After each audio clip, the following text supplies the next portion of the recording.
ఖేడ్ అని ఒక ఉంది. దాన్ని ఇప్పుడు రాజ్గురు నగర్ అంటారు.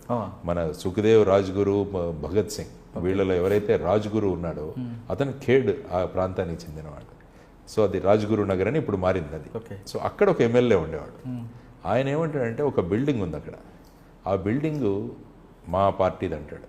అంటే వాళ్ళు ఎన్సిపి, మన శరద్ పవార్ గారి పార్టీ, అది మా బిల్డింగ్ అంటారు. అక్కడే శివసేన వాళ్ళు ఏమంటారంటే అది మా బిల్డింగ్ అంటారు. వీళ్ళెళ్ళి వీళ్ళ పెయింటింగ్ వేస్తారు, దాన్ని కొట్టేసి వీళ్ళ పెయింటింగ్ వేస్తారు. కాబట్టి ఆ విధంగా ఒక పెద్ద ఇష్యూగా మారిపోయింది, ఒక చిన్న రూమ్ సార్. కాబట్టి ఇప్పుడు వాళ్ళు ఇద్దరు ఒకే రోజు 2 నోటీసెస్ ఇష్యూ చేశారు. 26వ తారీఖున శరద్ పవార్ గారు వచ్చి ఈ రూమ్ ఓపెన్ చేస్తారు అని వీళ్ళు, అదే రోజున ఉద్ధవ్ ఠాక్రే వచ్చి ఆయన దీన్ని ఓపెన్ చేస్తారు అని శివసేన వాళ్ళు. పెద్ద కమోషన్ అక్కడ. ఏమవుతుందంటే మాకు ఒక వన్ వీక్ టైం ఉండింది. మా ఇంటెలిజెన్స్ వాళ్ళు వచ్చి సార్ ఇంత ఫోర్స్ తీసుకొద్దాం, మనం డీజీని రిక్వెస్ట్ చేయాలి, మనం ఒక 10 బెటాలియన్లు పెట్టాలి అక్కడ. ఆ రోజు చాలా గొడవలు జరుగుతాయన్న.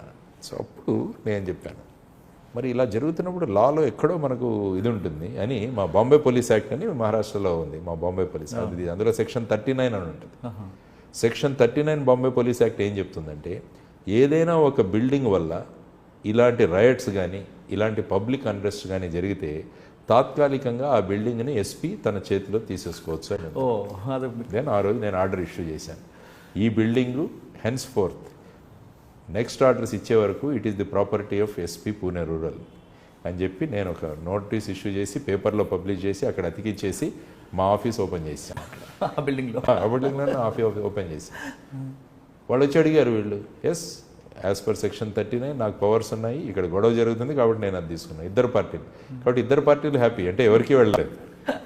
కాబట్టి మా వాళ్ళు ఏమన్నారంటే, సార్ ఏమీ జరగలేదు, మనం ఒక కాగితంలో ఒక ఆర్డర్ వల్ల మనం చేసామంటే. అదే చెప్పాను వాళ్ళకి, లాలో ప్రతి ఒక్క సిచ్యువేషన్ని చూసుకుని ఎక్కడో చోట మనకు ఆ ప్రొవిజన్ మనం చదవాలి, దాన్ని చదివి దాన్ని ఇంప్లిమెంట్ చేయగలగాలి. లేకుంటే మాకు 10 బెటాలియన్లు కావాలి, ఆ రోజు ఫైరింగ్ ఇలాంటివన్నీ అవ్వకుండా మనం థరోగా ఎప్పుడైతే సబ్జెక్ట్లో ఉంటామో ఇటువంటి ఇన్సిడెంట్స్ అవ్వకుండా కూడా మనం కాపాడొచ్చు.